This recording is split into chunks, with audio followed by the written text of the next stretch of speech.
già有么些luôn nè nào mai ông chúa ý mình chỉ đại都有vào mà ta kia nóจะcho nè hư cái tiêu lúc họ có sợ sợ đấy sợ mà sông lô có tư chỉ lu nu nó thọ năng lia mu sao câu có chỉ còn cho nè nâng xia cho giờ nu nữ hơn từ ta mu kia cụ nhỏ ý lăng yên tao cơ nu nó xa đời ta sương cha ya tua mu shi buồn chi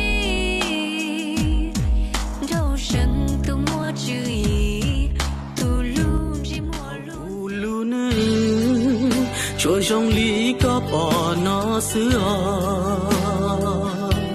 hay có bùa yua lon thua cu nhỏ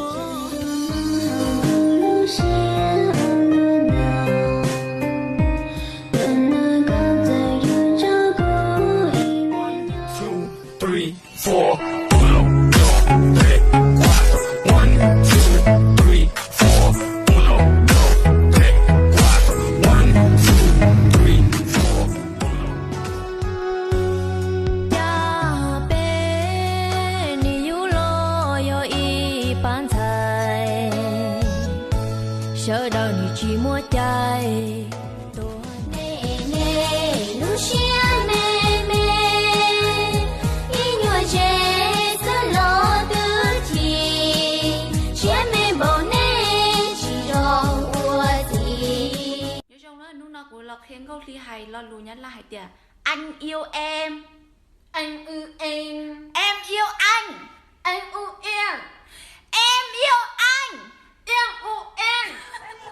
吉林都农古海，北老怎么猜？有点路，有点年，少东黑走谷，有湖端这个台，米冷菜，其中个经济路了，整层这个有度。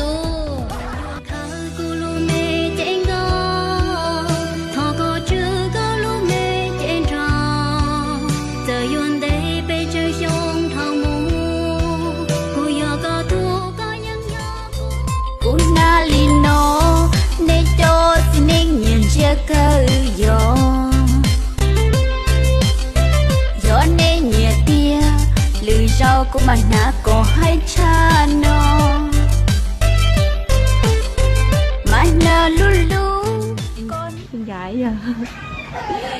em thì dân tộc gì đây em là dân tộc Mông dân tộc Mông em năm nay bao nhiêu tuổi rồi em 16 tuổi chồng chưa em ơi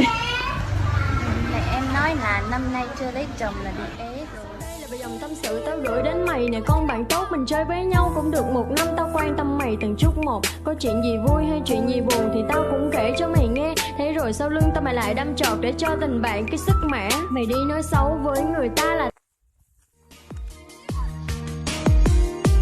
我一些我的路那个人，姑娘có bao tia có ý mua tù lưu bao tia có ý mua tù gió lo chơi xấu của bên nhà con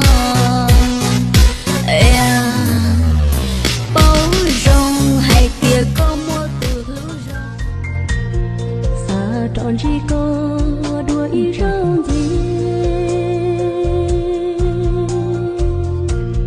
uan đây ư dùa chỉ nó mong ý. Lên từ chưa có tề có chia cho lên từ ấy tề lên từ tôi có sợ lò cứ mà chia cho lên tình trò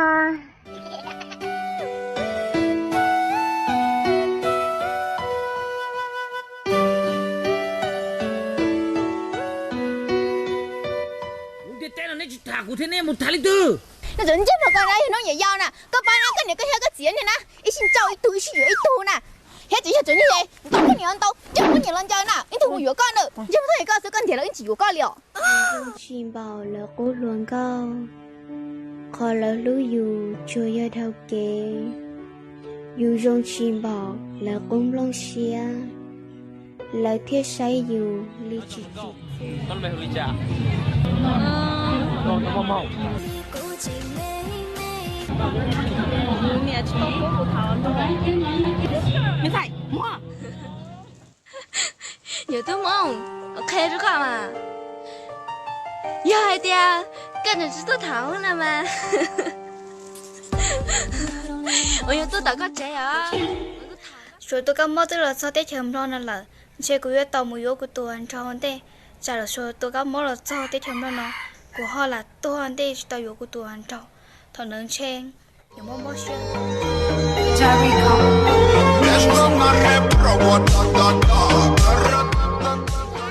厌木杆的，一排鸡不走，我懂了，一排鸡丝有挂着懊恼的。